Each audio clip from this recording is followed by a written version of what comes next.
একটু মোদিজিৰ স্টাইল বই প্ৰয়োগ কৰি।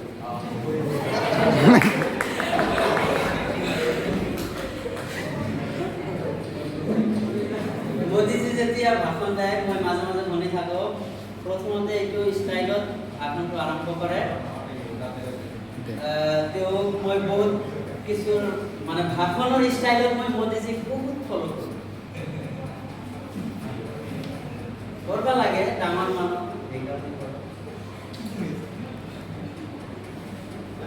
কথা হ'ল আমাৰ চৰ্দাৰ বল্লভভাই পেটেলৰ যি 150 বছৰীয়া আমাৰ আজিৰ অনুষ্ঠানটো পুৰা ভাৰতবৰ্ষত যিটো কেন্দ্ৰীয় ফালৰ পৰা যিটো আমাক নিৰ্দেশ দিছিল পুৰা ইণ্ডিয়াত এইটো আমাৰ পালন কৰা হৈছে। তো ইয়াৰ পৰা আমি এইটোৱেই বুজিবলৈ আমাক দিয়া হৈছে, হয়তো মই যিটো ভাবোঁ যে কিয় দিলে 150 বছৰৰ এজন বিখ্যাত নেতাৰ জীৱনী অথবা সেইটো 150 বছৰীয়া এজন ভাৰতীয় এজন বিশেষ ব্যক্তিৰ বিষয়ে পুৰা ইণ্ডিয়াৰ কলেজ ইউনিভাৰ্চিটিৰ ষ্টুডেণ্টৰ 6 দিনীয়া কাৰ্যসূচী কিয় দিলে আমাৰ কেন্দ্ৰীয় ফালৰ পৰা।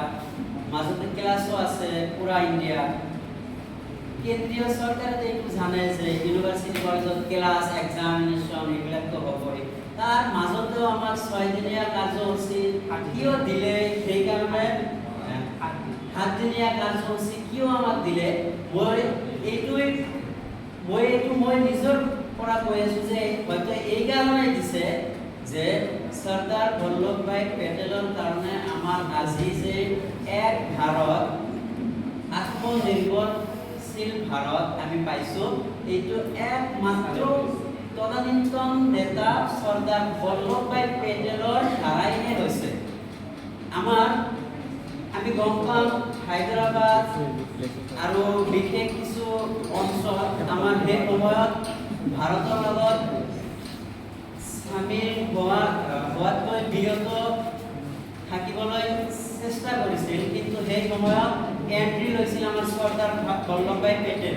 তাৰ কাৰণে আমাৰ বিখ্যাত চহৰ হায়দৰাবাদখন আজি আমি পাইছোঁ ইণ্ডিয়াৰ। ইয়াৰ কাৰণে আমাৰ অৰ্থনীতি ডেভেলপ হৈছে।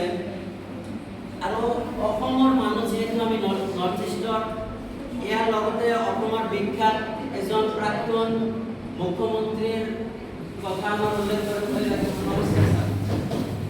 সেইটো হ'ল আমাৰ গোপীনাথ বৰদলৈ ছাৰ।